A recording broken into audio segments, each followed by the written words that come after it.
Into Balanced Living with Dr. Marissa. Promise you joy in the mystery. Dr. Marissa, also known as the Asian Oprah. Her mission, to be a beneficial presence on the planet. Her purpose, to be your personal advocate to live, laugh, love, learn. Her life motto, don't die wondering. Take back your life with Dr. Marissa Pei.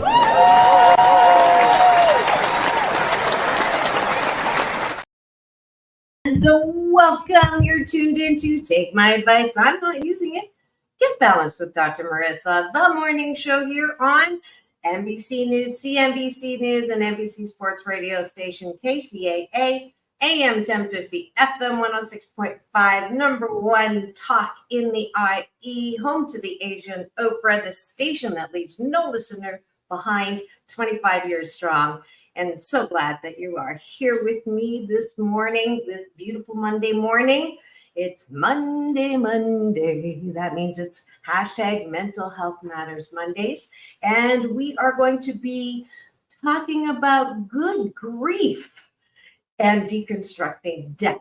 I thought that I would tackle this topic. It is my last live for the rest of the month. I am on my way to China to speak and lecture several places, the Beijing Women's Network, the Shanghai University in Engineering, as well as the China European International Business School, to name a couple of things that I get to do. And I'm so grateful. This is a part of the extension of my trip that kind of got short by the thing called coronavirus. So those of you who didn't know that, I'll just start my gratitude exercise now, and you can have breakfast with me.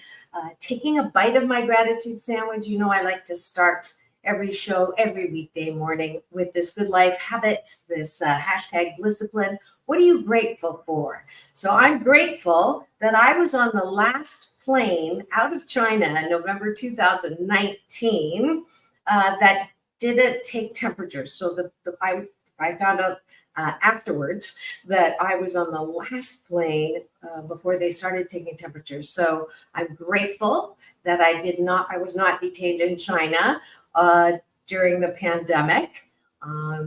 I am grateful that I was 10 miles from Wuhan and didn't realize that was the epicenter. I am grateful that I'm returning to China. I know you thought I was Swedish, but I am actually of Chinese roots. And I get to go back and talk about moving through pain, whatever pain that is. I specifically talk about growing up with a tiger mom and how that can impact your self-esteem, and how it's not your responsibility what happened to you in the past, but it is your responsibility to not drag your past into your present and spew it onto your future. So we'll see. I'm grateful that I get a chance to go to the Beijing Book Fair to see if I can meet up with some publishers to see if China is ready for this book, because I kind of do break a couple of Chinese norms. As you can tell, I'm not exactly shy or walking 10 steps behind or not speaking my mind. And those are things that traditionally for Chinese women is not something that is valued necessarily, or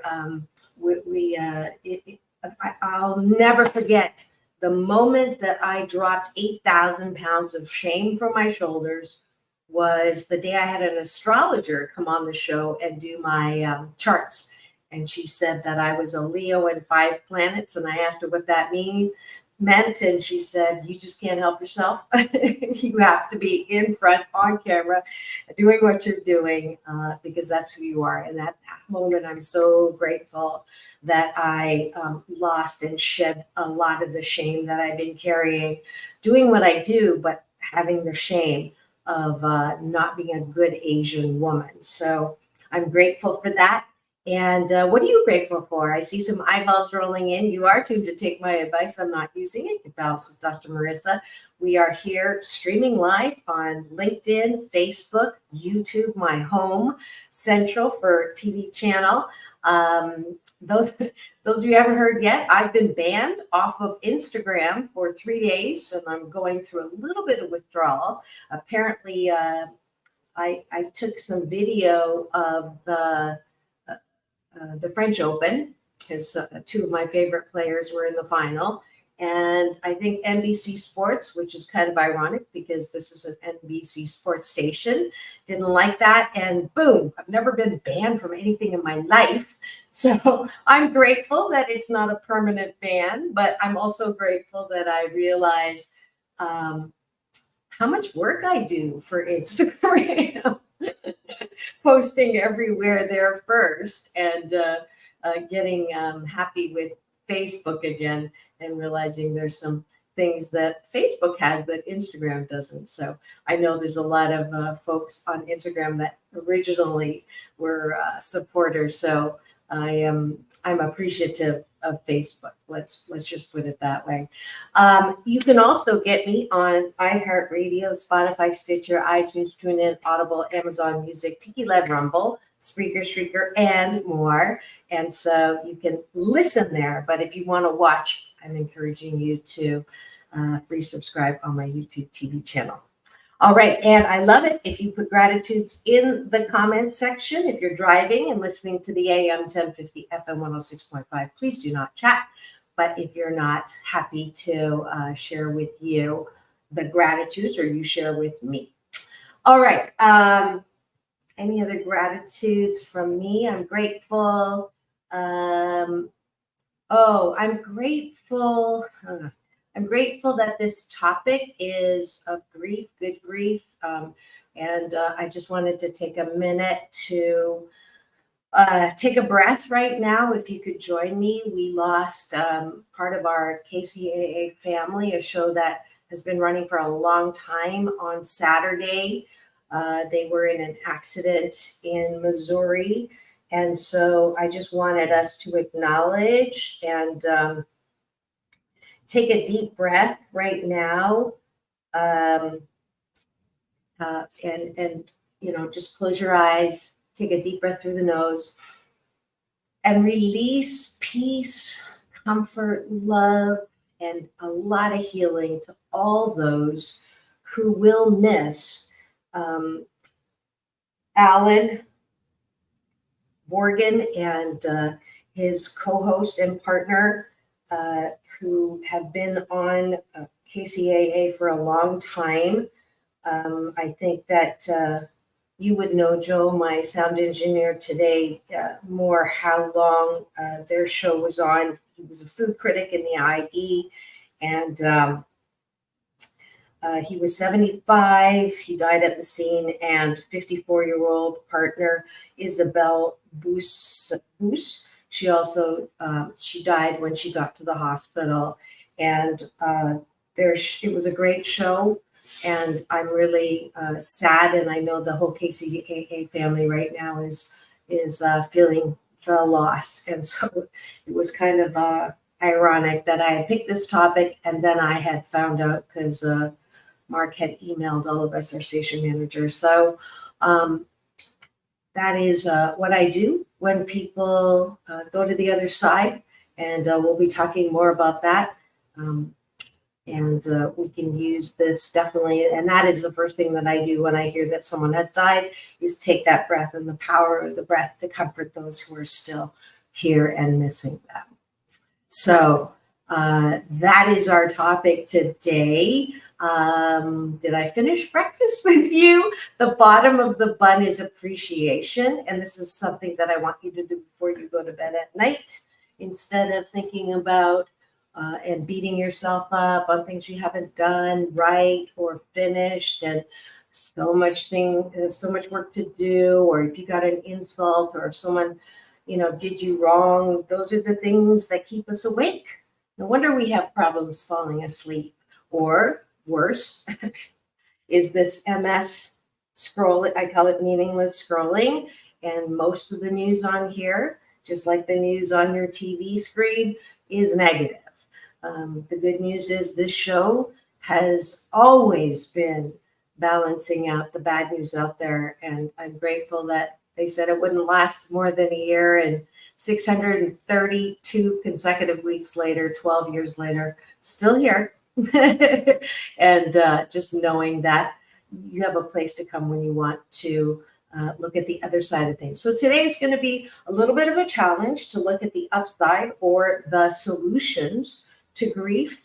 But you know that I'm all about happiness and claiming your birthright to happiness and being happy 88% of the time. That's why I'm on a happy 88 mission, 88 million more happy people in the next 8 years. So I am happy that you are all going to be part of this discussion and certainly part of the healing.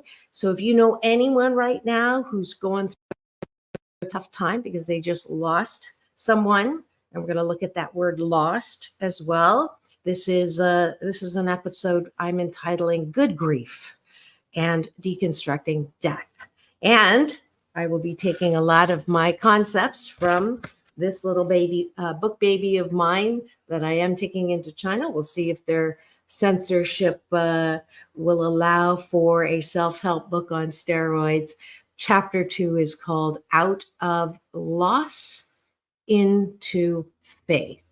So today, because my Asian Oprah giveaway is going to be gifting you with the audiobook version of this. So all episode long, you are welcome to go to drmarissa.life, put in your email, and I'll know that you are doing that in order to, one, be part of my Happy 88 tribe, as well as getting a free audiobook copy. All right. And that is breakfast. Although I guess I didn't, I alluded to the thing that I liked about me was my ability to speak what's on my mind and what's on my heart without the shame from my ancestry. And so I would hope that tonight you will go to bed also thinking about what you like about yourself, because when we don't know what we like about ourselves, we have the habit of walking around with antenna looking for likes. And with social media lately, that is literally. And I think I'm kind of glad in a way that I got banned, even though I really wish Instagram would tell me why. You can't even ask why you're banned. You're just banned.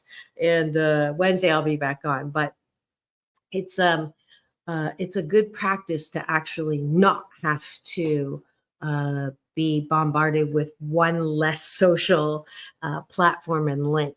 So, but it is my BS, my belief system that good mental health comes from a solid understanding of who you are and who you're not, and that you are 88% fabulous and 12% of the time you step in it. And perfectionism is a dis-ease with life. I'm a recovering perfectionist, and I know that I do have great qualities, but not all of them are great, and I'm okay with that. No one is without some character defects, isn't without some things that they want to improve on, but don't think that that is most of you. Most of you is one of a kind, wonderful, loving, lovable, loved, and you have unique talents, gifts, and abilities with which to celebrate your life with.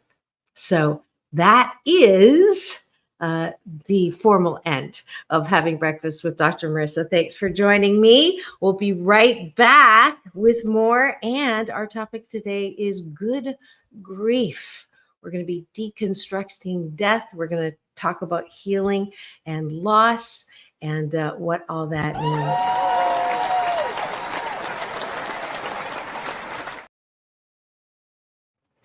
All righty. This is it. Mental Health Matters Mondays is when I get to chat to you and focus on something that is bringing down your happiness. And certainly grief, loss, losing someone, especially unexpectedly, tragedy.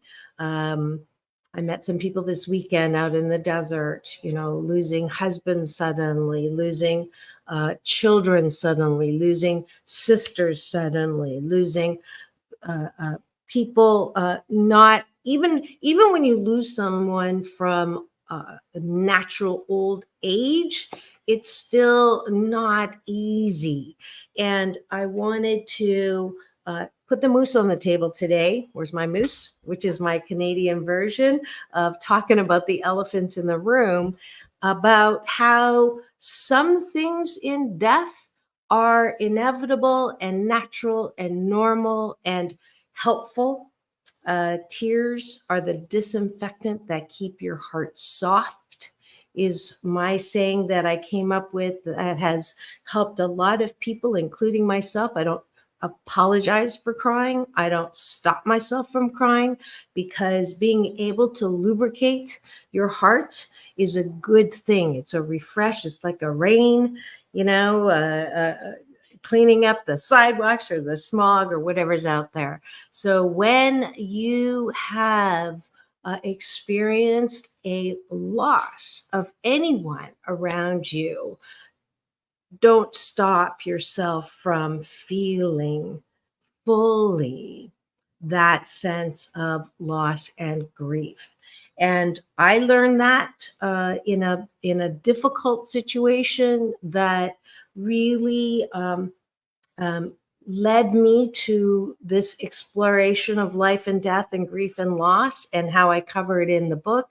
I was I was in the library in 2011, October, in the middle of the Seal Beach salon shooting. And those of you who live in California, even if you live outside of California, may have heard about it. A man went into a salon angry with a gun and shot. I believe it was 8 people, only 1 survived, 7 died, including his ex-wife, including others who were just in the salon, stylists as well as customers. And I believe there's also someone outside. It was a tragedy of the nth degree. I went down to the library to offer services.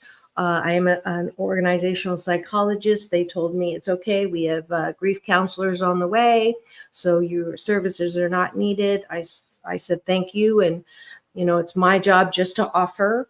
And so I left the library where they had sequestered the family of those victims to find out, if their loved ones were alive or not and what had happened. And it was very tight security. So I left, and then all of a sudden I heard my name being called out, and this woman, a friend of mine, ran across the lawn and said to me, you have to help me. My best friend, his wife was shot, and he's on his way. You need to help me. You need to help me. And of course, I wanted to help. And so he arrived. He could hardly walk, so we were on either side of him. I think they took a picture and put that one in the press telegram where we're holding him up.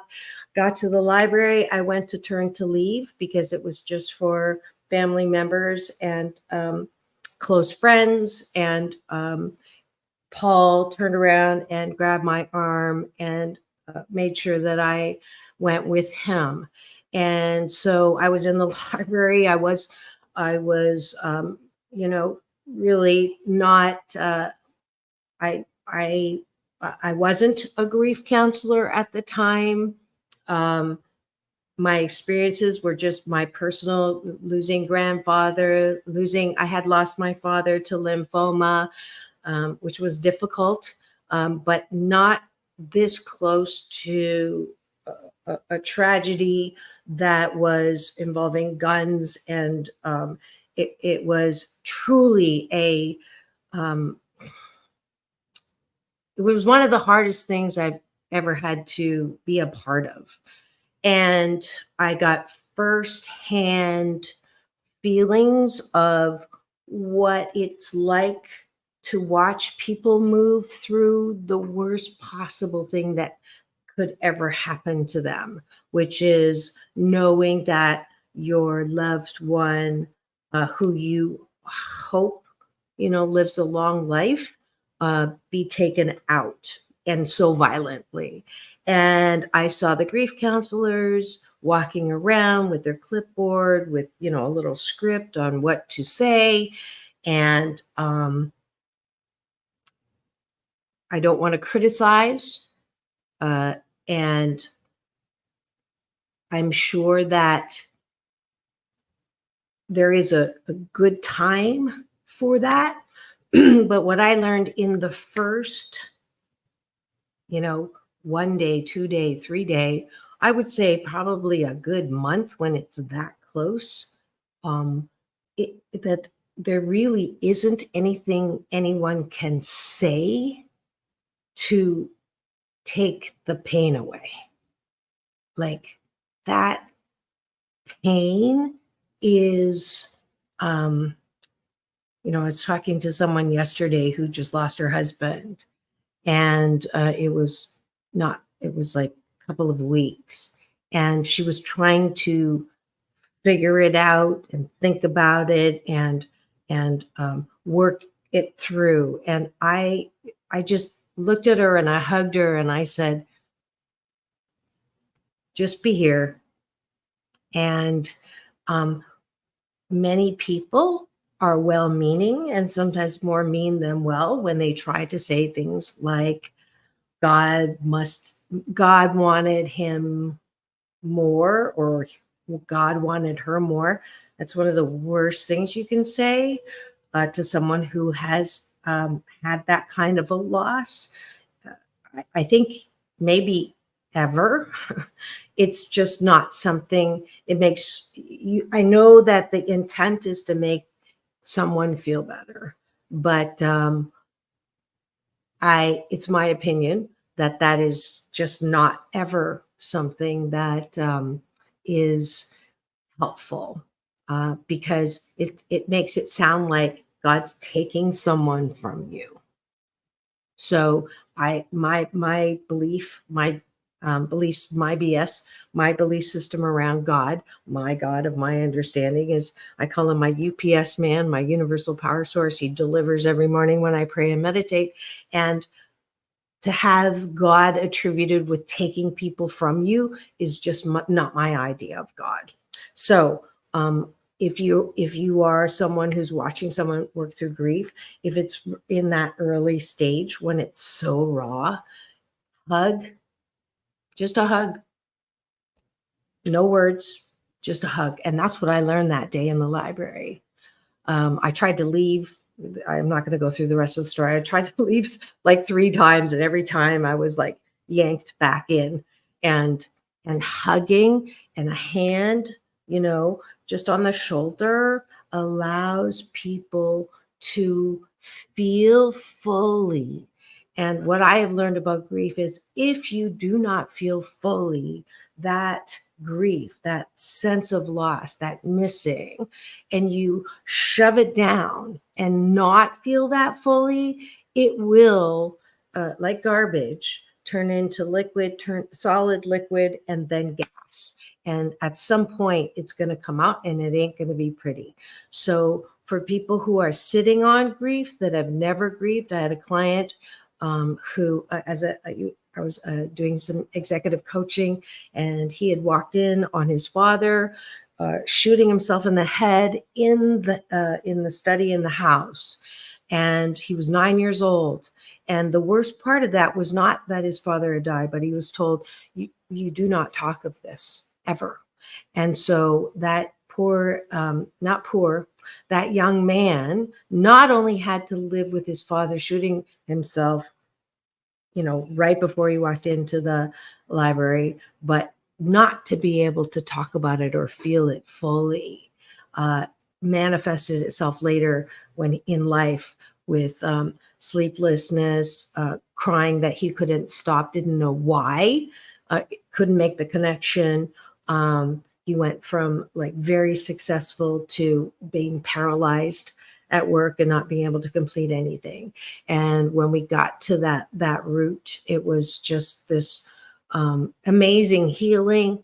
But it was proof to me that you can pretend that you're not affected by it and say, I'm okay, I'm fine.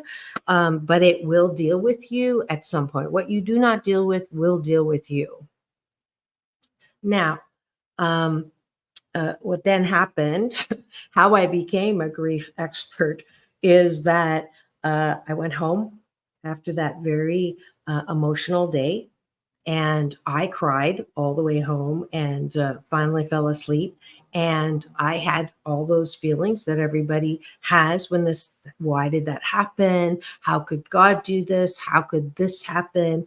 You know, we need to get rid of guns. We need all of these, you know, head non-answerable, non-alleviating questions that eat at you or get you angry, and there is no answer for it, to you know, sleepless. And I finally fell asleep, but at 4:30 in the morning I was woken up by my UPS man, who said, right. And the police had told us, do not talk about the case. And I, you know, I didn't know anything about the case. But I just started writing, and I wrote about the experience of being in the library that day with grief, with loss. And that's when I came up with the saying, tears are the disinfectant that keep our hearts soft. And that saying and that article ended up being on the front page, Orange County Register, and overnight. It's funny because right before I hit send, and I sent it to someone I knew who wrote for the Orange County Register, I had no idea, you know, what was going to happen to it, but I just knew that I was supposed to write this. So I wrote it, and right before I hit the send, I was afraid, because I kind of knew that any kind of anonymity that I'd had, or, you know, whatever it was about to be over. And so I almost didn't hit send. And I don't know, you know how sometimes you know in your gut. So I hit send, and not knowing where it was going to go, and then having it that visible. And then, as you saw from the promo today, I was called to different news stations when tragedy happened. And my formula is always the same. When you go through tragedy, if you are going through it yourself, give yourself permission to feel the feelings fully. I promise you, you will not break. You will not die from that feeling. It will feel like you're dying, but you will not die from that grief. But the more you can feel it fully, and this is where supportive family members come in. This is where friends come in. This is where you hug yourself comes in. You get a big stuffed animal. You allow yourself to cry. You don't talk yourself out of crying. You don't stop yourself. Now, if you're at work or speaking, and you feel that feeling coming up, you can say to yourself, because the individual inside of you is the little girl, what I call the sad one, who does express. And you can say to the sad one, I promise we will cry later. Although one of the best motivational speakers I've ever heard in my life was Carolyn Lukensmeyer. I've not followed her. I don't know where she is, but I'll never forget. She spoke, and she had a moment. She was talking about being disconnected from family or community and where the world was. And this was probably 25 years ago. And in the middle of her speech, she got emotional, and she stopped, and she had a tear, and she didn't apologize. She didn't take 5 minutes. She just, she dabbed herself, and then she continued. And I'll never forget that moment, because it was such a beautiful expression of the fullness of who we are. So when you're feeling sad at loss, when you're feeling grief, allow yourself to feel fully. That is the number one tool for how do you heal through grief. you first allow yourself, and you allow yourself to lean on people. You allow yourself to be held. You allow yourself to not understand it. You allow yourself to just be one with the pain. That is what it is like to be a fully human, complex, incredible, one of a kind, wonderful person. Because grief will happen, loss will happen. None of us are immune from loss. None of us. So, all of us, we come from love, we go back into love, and the people who hurt the most are the ones that are here. And let's talk about that for a minute. And I'm calling this episode, thanks for joining us right now. The episode's called Good Grief,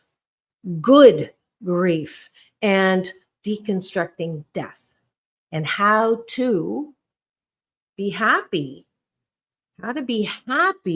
even when there's loss, even when there's grief, even when we know that it's not an easy thing to go through. All right. So this is Dr. Marissa. We are on Take My Advice. I'm not using it. Get Balanced with Dr. Marissa. A little station ID. This is KCAA NBC News Radio, AM 1050, FM 106.5, and streaming everywhere. iHeartRadio, Spotify, Stitcher, and of course, my YouTube TV channel, where if you free subscribe, you get to watch and listen. And, there's comments. I didn't even look over there. This is Nemesis of Eden. Thank you for joining. And let's see. I hope you're having an amazing day today. I am. Thank you so much, Nemesis, for joining us today. We are talking about good grief and the real thing that happens to you when you're a human being. You will have experiences of loss.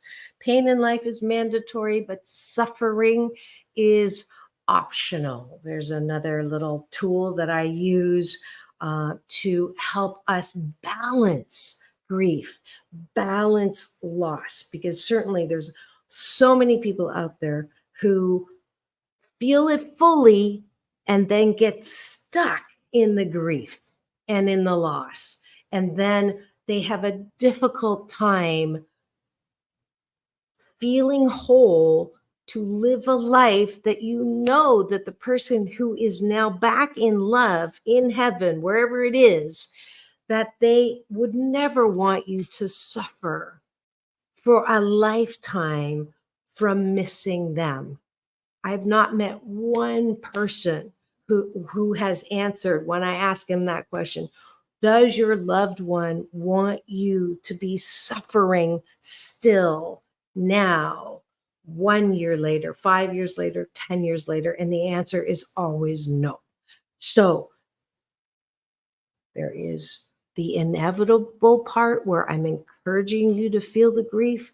And then there is the balance of, when do we begin to understand that because grief is mandatory, because it is good to feel, but at what point do you begin to choose to process through in a way that allows you to claim your birthright of happiness 88% of the time? And this is where I'm going to put the moose on the table. This is where my Canadian version of talking about the elephant in the room. Okay, so no thanks to religion. In the early days, the religions that talk about purgatory and hell, the religions that talk about how horrible it is in death, how horrible it is, and unless you do what they tell you to, you're going to go to hell. It's a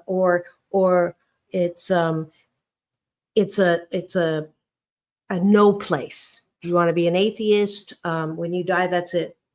There's nothing else. So the meaninglessness of life, of death, when you die, there's nothing, right? So death is to be feared. Death is a horrific thing to have happen.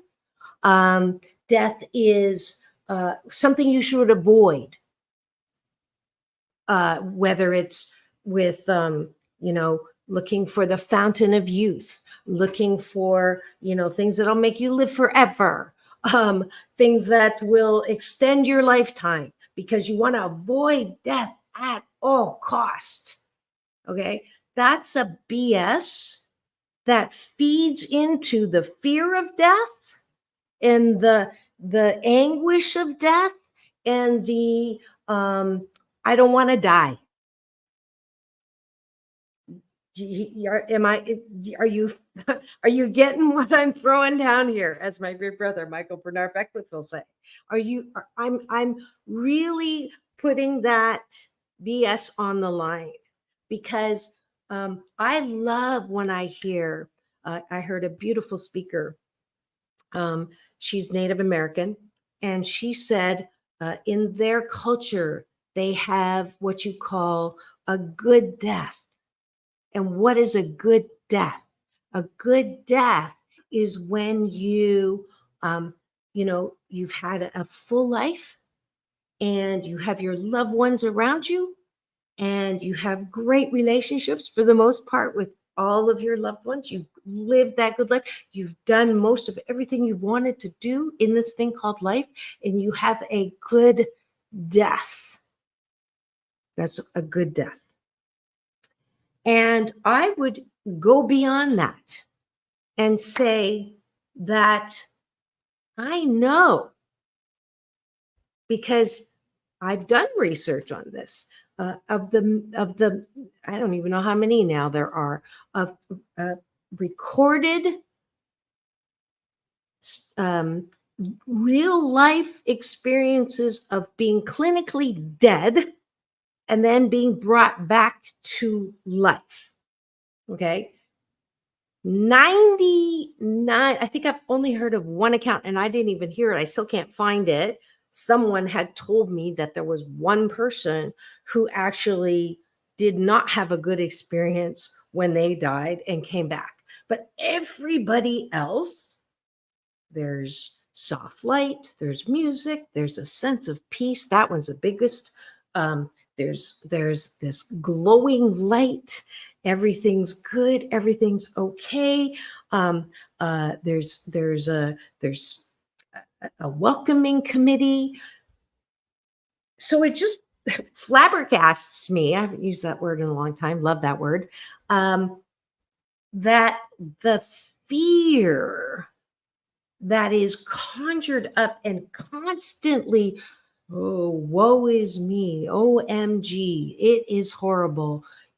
That all of that is, to me, again, that someone gave us a story that has perpetuated and is the roots of $1 billion industries of, trying to stay alive, or the the whole funeral industry.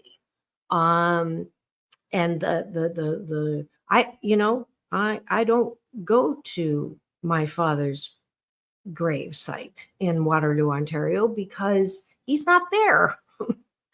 And I don't need to be sad for him. He is in a beautiful place with all of the other people that I love. That's why in my balanced Tai Chi Gong that I teach, I have the circle of life. And there's another tool here. You don't remember people in their moment of death. You remember people in their whole life, right? In the wholeness of who they are. Still now, on the other side, I had a beautiful dream. One night, I saw my dad in my dream, and guess where he was? I was flying up. He was sitting with all the people that love me in front of a huge big screen TV, and they were cheering, and they were watching me in my life. And every time something great happened, they would stand up and cheer. That's where my dad is. I know that. Okay. And there's nothing you can say that's going to prove to me that he isn't there, because I choose to believe that. I choose to believe that death is not all that I have been raised to think it is. And I love that there's more and more people talking about it. There's like Death Cafe or Death Studio. There's people who actually escort you, in that process and sit with you and make sure, things that you can come to some closure around. I think that's beautiful, but I am not afraid of death. And it kind of irks my kids sometimes, but I know if I go tonight, there's nothing that I have left undone. I mean, I'm looking forward to this trip to China when I get to lecture, but if it doesn't happen, I know where I'm going. I'm going back into love.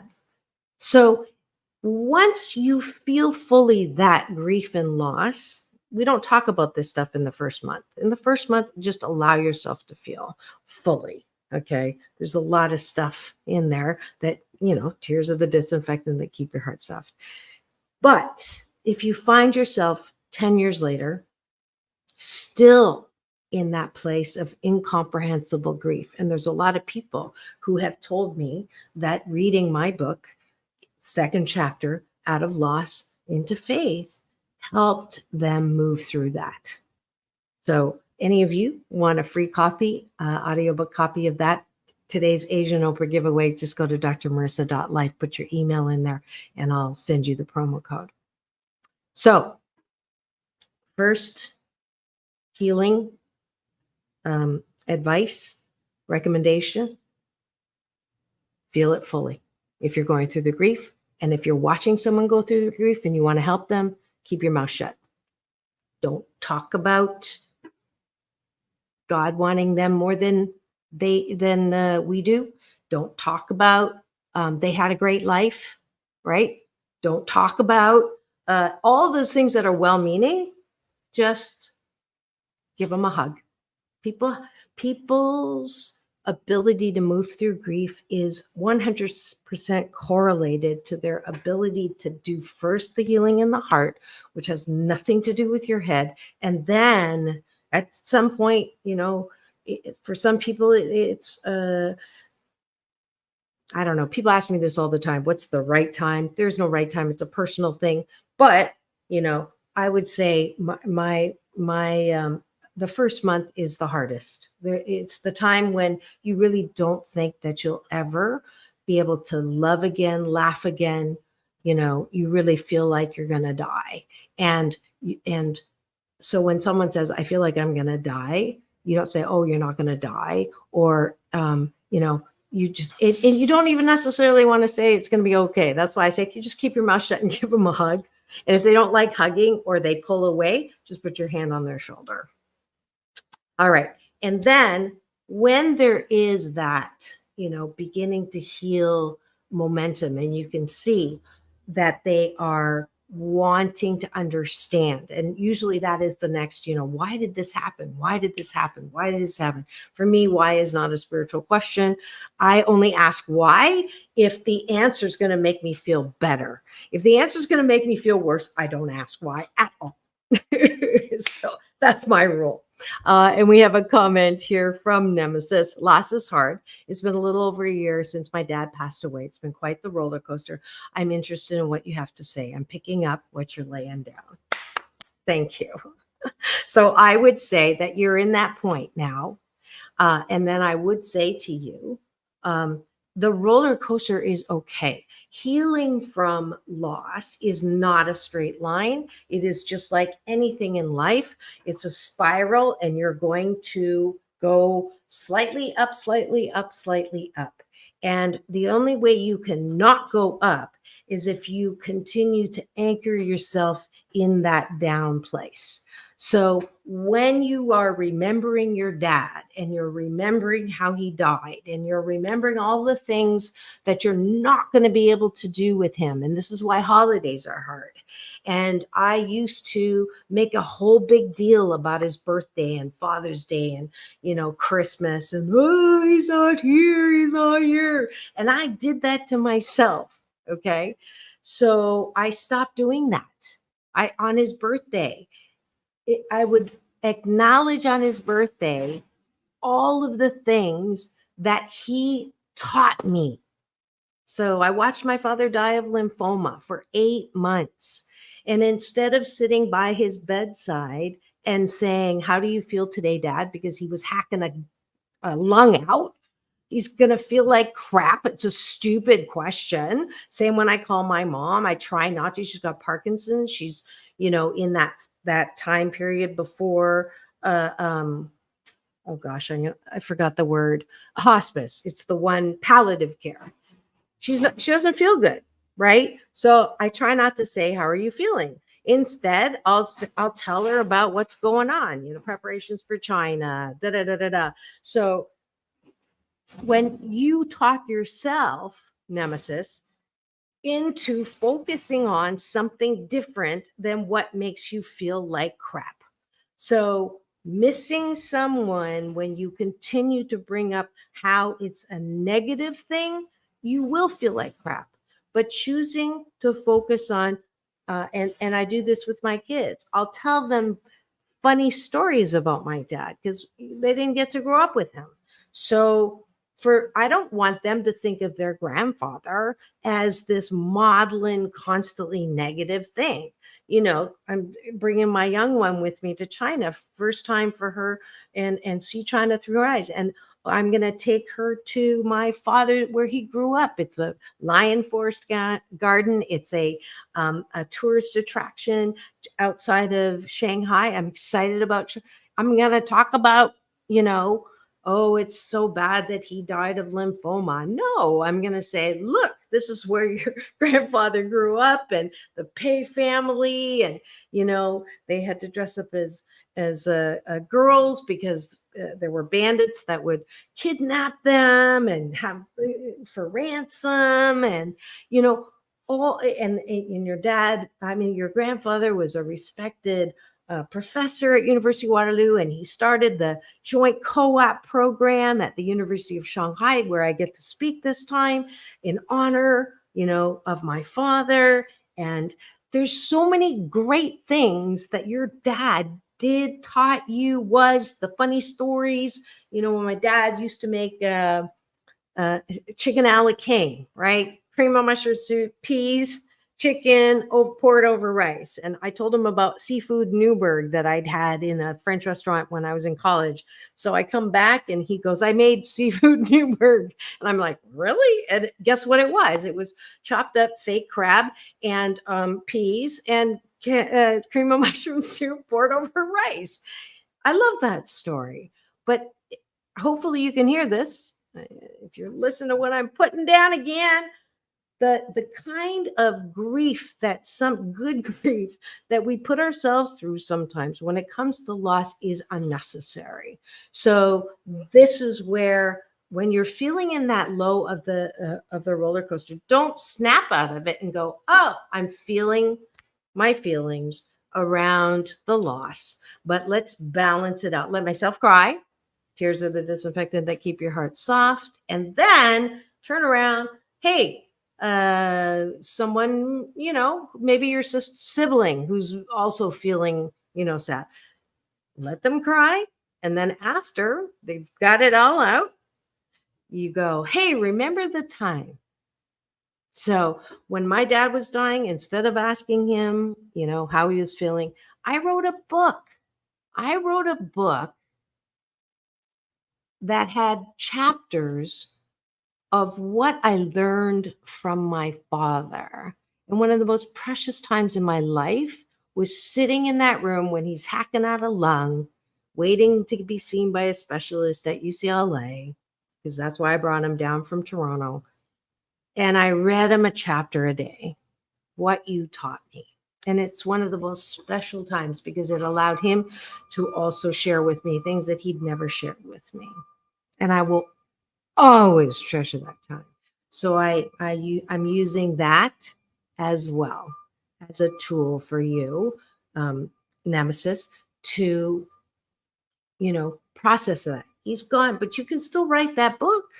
And that book is a book that doesn't launch you into the bowels of the old thinking, of the I don't even know what to call it, of that BS. It's BS about death, right? It is BS. If you're feeling bad about your loved one being where they are, please stop. If you're an atheist, I'm going to ask you, is it working for you? Because I choose to know that we all go back into love. There's all kinds of evidence of that with people dying. So why are we grieving for them? Yes, we can allow ourselves to miss them and feel bad that we miss them, but that's not about them. That's about us. And balance that missing with the gratitude for what we were able to have with them while they were alive. Now, put the moose on the table one more time.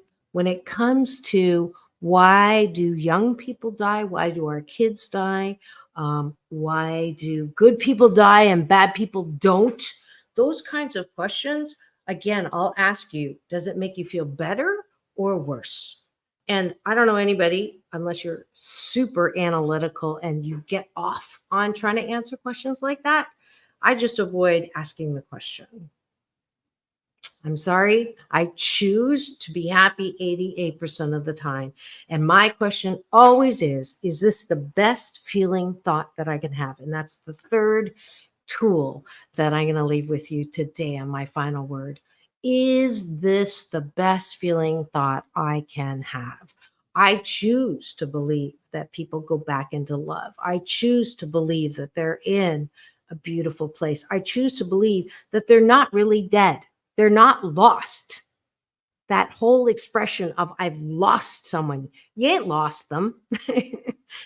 Their beautiful spirit energy, their love is surrounding you, is always with you, will always be in your heart and more. People don't leave. They're not lost. You may feel lost because you're choosing to turn your back on the love that they are, that they're always with you, supporting you, watching that big screen TV. Why do I have proof of that? Nah, maybe not the kind of empirical truth that an analytical person wants, but I choose to believe in a friendly universe. That's my choice. Einstein said, is the universe friendly or not? If you say it's not friendly, it's going to be a long haul. You're going to always think that the worst is going to happen. You're always going to think that, someone's going to die, that people die in threes. Come on. I live in a friendly universe. It's my choice. When people die, there's a reason. I don't understand it, but I don't need to understand it because I know when I die, I'll see them again, right? In the physical or however we see over there. But right now, I have a life that is this long between birth and death. It's a dash. And I'll be, God darn it, good grief. I'm not going to waste one moment in unnecessary grief.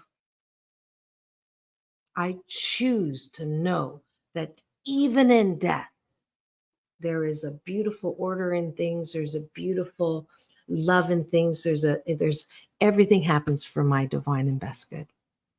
And that's it for #Mental Health Matters Mondays. I hope that I have deconstructed death in a way to you that it will not feel so shirty and horrible for you. I hope you drank a little bit of my Kool-Aid. Thank you, Nemesis, for listening and being part of my listening audience and watching audience today. I do hope that you continue to be here.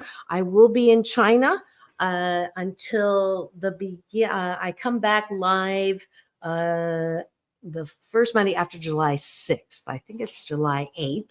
And I won't be posting as much because of the firewalls, but hey, when I come back or whenever I can, I will be sending lots of wonderful clips for you to enjoy. Thank you so much for always supporting me. I just got a check from Network from Good. That means that y'all have supported me. And that's it. I ran out of time.